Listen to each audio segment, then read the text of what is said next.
बहुत मारा, बाल पकड़ के, दाढ़ी पकड़ के, जैसे चाह हमने इंसाफ को मरते हुए देखा है, मगर हम तो तौहीन अदालत भी नहीं कर सकते। नफरतें इतनी बढ़ा दी है सियासत ने यहाँ, अब तो खुलकर इजहार मोहब्बत भी नहीं कर सकते। नाजरीन इकराम, बेनीपट्टी पुलिस ने मस्जिद के इमाम को बुरी तरीके से पीटा, जो कि नाकाबिले बर्दाश्त है।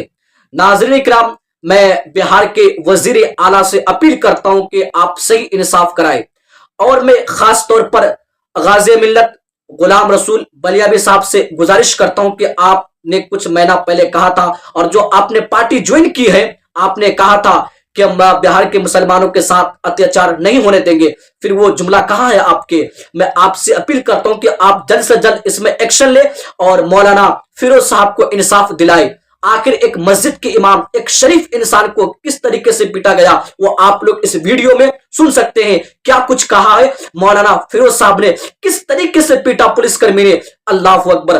जब आप इस पैगाम को सुनेंगे, जब उनके दर्द भरे दास्तान को सुनेंगे, तो आप लोगों की आंखों से आंसू निकलेंगे। नाज़रीन इकराम, चलिए वीडियो को शुरू करते हैं। क्या कुछ कहा है मौलाना फिरोज साहब ने। बहुत मारा, बाल पकड़ के, दाढ़ी पकड़ के, जैसे चाह मारा। और जब मारते मारते मन भर गया तो एक चौकीदार को बुलाया, कहा लाओ लाठी, और पकड़ के हाथ इसके चुत्तर पर इतना मारो कि उसको ठिकाना लगा। तो बड़ी मार मारा, कसम अल्लाह को। तो हमको थप्पड़ जितना मारा, सब कसम अल्लाह कह रहे हैं। हमको अभी बहुत डर लग रहा है, जैसे लगता है कि हम कौन से देश में पैदा हो गए। और लाठी एक आदमी से तुड़वा दिया, बदन पर इतना मार मारा। हमको बोला तुम क्या करते हो, चोर हो? मैं चोर नहीं, मैं मस्जिद में रहता हूँ। मैं 20 साल से मस्जिदों में रहा सर। कहा कि तुम मस्जिद में रहते हो, तुम अल्लाह से दुआ मांगते हो, तुमको सब सिखा देंगे। जो नहीं बोलना था, सारी बातों को बोलना शुरू किया। बड़ा सवालिया निशान खड़ा होता है नीतीश कुमार सुशासन बाबू के प्रशासन पर कि आखिर प्रशासन किस प्रकार से एक मुस्लिम इमाम जो मदरसे में शिक्षक भी है, उसको पकड़ते हैं, उसकी दाढ़ी पकड़ के उसको मारते हैं और उसको जाति सूचक गालियां देते हैं। इतना ही नहीं, ये भी कहते हैं कि तुम मुसलमान हो, अल्लाह तुम्हें बचाएगा, तुम बुला उस अल्लाह को, कौन अल्लाह तुम्हें बचाता है। पैसे वगैरह भी लिए गए छोड़ने के बाद? जी 25,000 रुपया। 25,000 या 2500? 25,000। 25,000। एसपी साहब अगर उसके हक में सही फैसला नहीं देते हैं या इन पे कार्रवाई नहीं होती है, तो हम लोग एहतजाज करेंगे। बेनीपट्टी का प्रशासन जो है ना, ये अपने आप को दमनगिरी दिखा रहा है, समझ गए? और उस दमन से पला नहीं पड़ा है इसको। जिस दिन पला पड़ जाएगा इस पुलिस वाले को, उस दिन प्रशासन का जो है ना, सब हिटलरगिरी निकल जाएगा बेनीपट्टी प्रशासन को।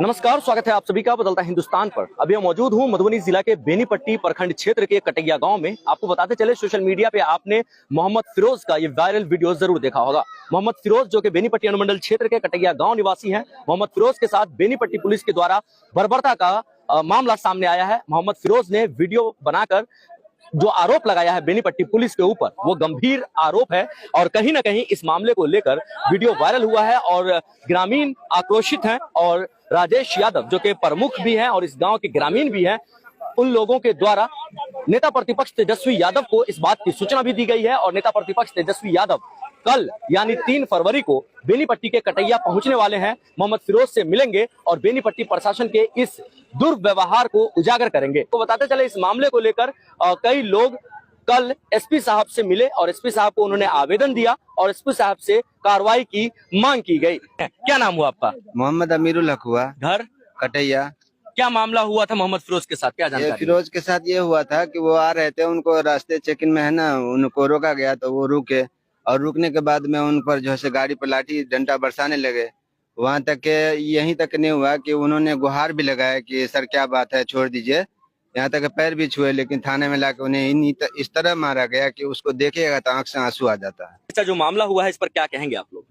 हम तो यही कहेंगे प्रशासन को कि मौलाना जो है फिरोज अपने ससुराल से आ रहे थे, तो रास्ते में मौलवी समझ करके इसको रोका और रोक करके जो है इसको बहुत मारा गया है। बेचारा हॉस्पिटल में एडमिट है, इसलिए प्रशासन की बहुत बड़ी। कहाँ से आ रहे थे वो ससुराल से आ रहे थे। कहाँ ससुराल बोलते? सुने और कहाँ पर रोका गया उनकी गाड़ी? यही मोहम्मदपुर के बीच में उसको रोका गया था। बेनीपट्टी का प्रशासन जो है ना, ये अपने आप को दमनगिरी दिखा रहा है, समझ गए? और उस दमन से पला नहीं पड़ा है इसको।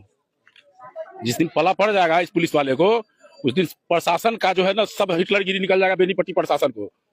ये किसी को भी मारपीट देता है कहीं भी, क्या समझते हैं अपने आप को? हिटलर है क्या? उसको पला नहीं पड़ा है कि कटैया का आदमी है, ये छोड़ेगा नहीं। खलाने दीजिए तेजस्वी यादव को, छोड़ेगा नहीं इसको।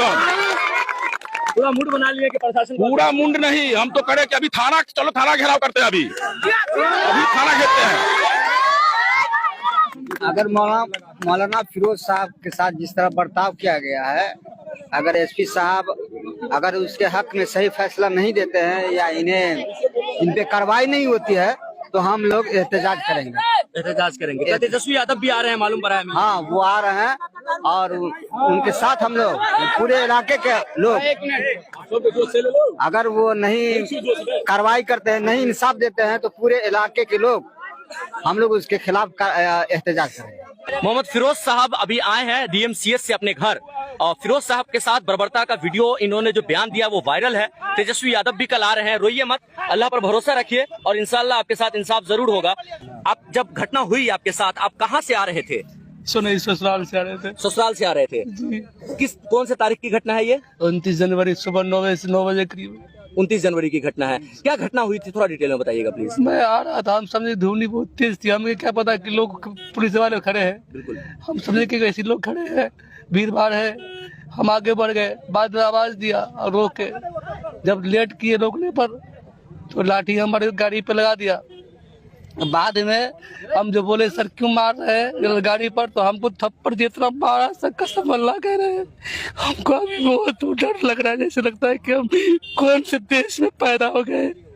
हमको बहुत टेंशन हो गया, उसने बड़ी मार मारा थप्पड़ से, मुक्का से, और लाठी एक आदमी से तोड़वा दिया, बदन पर इतना मार मारा, हमको बड़ी मार मारा सब कसम अल्लाह करे। हमको तो वो आवाज पूरा गम कर रही है। तो अभी उस वक्त मारने वाले कौन थे? डीएसपी थे, पुलिस थाना अध्यक्ष थे, हवलदार था, कौन था? डीएसपी साहब खुद।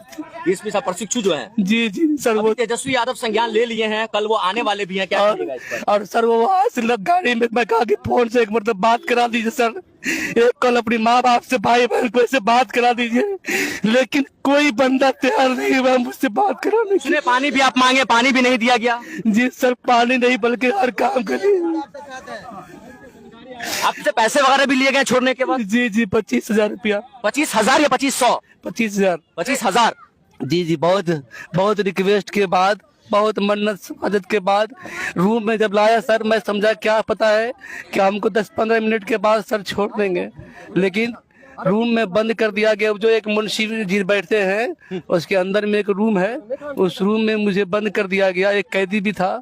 तो मैं सोचा कि लगता है कुछ देर के बाद मुझे बुला के सर छोड़ देंगे, लेकिन कुछ देर के बाद, आधा घंटा या कुछ देर के बाद, जब डीएसपी साहब खुद से आए तो मेरे पैर पर ऐसा लात मारा कि मुझे अभी भी याद आती है तो मुझे रोना आता है। या हम कैसे कोई नहीं, बहुत मारा, बाल पकड़ के, दाढ़ी पकड़ के, जैसे चाह मारा।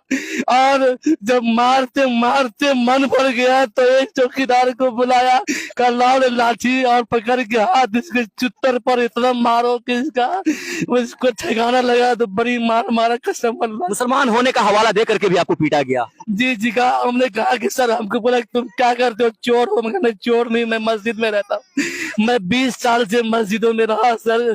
कहा कि तुम मस्जिद में रहते हो, तुम अल्लाह से दुआ मांगते हो, तुमको सब सिखा देंगे। जो नहीं बोलना था सारी बातों को बोलना शुरू किया। कहा तुमको तुम्हारे बाप के सामने में, तेरे बाप के सामने बुला के पीटेंगे। मैंने कहा कि सर, मेरा बाप अभी इंतकाल कर गया है, मेरी माँ भी घर पे नहीं है। कहा कि तुमको हम अभी घर नहीं भेजेंगे, तुमको तो जेल भेजेंगे, तुम्हारा तो वो हाल करेंगे कि तुमको जिंदगी भर याद रहेगा। हम पैर पकड़ने को तैयार हुए, लेकिन फिर भी कोई सुनने वाला नहीं रहा। मैं कहा सर छोड़ दीजिएगा, मुंह में पैना कर देंगे, जो मन सो बोला। मैं पानी मांगने के लिए कहा, पानी भी नहीं देने को कोई तैयार हुआ सर। बड़ी दिक्कत हुई। मैं पेशाब करने की जब लगा हमको, तो मैं गेट पीटने लगा कि सर मुझे पेशाब करना है। तो मुकेश जी एक है, छोटा बाबू करके हैं, कहने लगे तुमको तो पैंट में पेशाब करा देनी चाहिए। तो फिर 2 हवलदार को बुला करके पेशाब करवाने लग गया। 2 मरतबा 2 हवलदार पकड़ के ले गए, पेशाब करवाए। और जब मैं सोचा कि कोई मेरा प्रोत्साहन नहीं मिलेगा, तो मैं एक कागज पर एक राहगीर को पानी मांगा, पानी मांग के जब मांगा तो पानी लेके आए, और एक राहगीर को मैं अपने भांजा का नंबर लिख के दिया, और जब मैं नंबर लिख के दिया तो मैं सोचा कि फिर भी मैं इंतजार किया कि लगता है कि फोन कहीं हुआ कि नहीं हुआ। 1 घंटा 2 घंटे के बाद मैं बंदा को देखा तो बोला कि फोन कर, चला किया कि हाँ फोन कर दिया हूँ। मैं परेशान हो गया, कसम अल्लाह, मैं उस दिन मैं सोचा कि मैं मर जाऊंगा, मेरा कोई नहीं। हम कह रहे थे कि मेरा कोई गाँव ग्रामीण कोई दुनिया में साथ नहीं। सबर रखिए, ऐसे प्रशासन के खिलाफ कार्रवाई जरूर होगी। से मार रहे थे, जैसा लग रहा है कि कोई बकरी या पैर को मारना। आपकी गलती क्या थी? कोई गलती मैंने कुछ भी नहीं किया था सर। आपको गाड़ी रोका जा रहा था, आप गाड़ी लेके भाग रहे थे, ऐसा कहना है? ऐसा सर, अब सर पुलिस प्रशासन जो भी कहेंगे हम उसमें हम क्या कर सकते गाड़ी हैं। रोका गया तो आप कितनी दूरी पे रुके थे? कुछ देर बस यहाँ पर आज मैं आगे जाके दुकान के करीब में जाके रोका, और आपको पीटना चालू कर दिया? जी हमको समझ में नहीं आया, मैं कुछ बोलने भी नहीं, लेकिन बोलने भी नहीं दिया। दाढ़ी वगैरह पकड़ के भी पीटा गया? जी दाढ़ी बाल पकड़ के हिला के उठा बैठा के जैसा चाह लाल से जैसा चाह, पूरे बदन में दर्द से मैं करा रहा हूँ, रात में नींद नहीं आती है। मैं क्या मांग करेंगे अब आप, क्या मांग करते हैं? हम यही मांग करेंगे कि मुझे इंसाफ मिले। ठीक, सब्र रखिए, इंसाफ जरूर।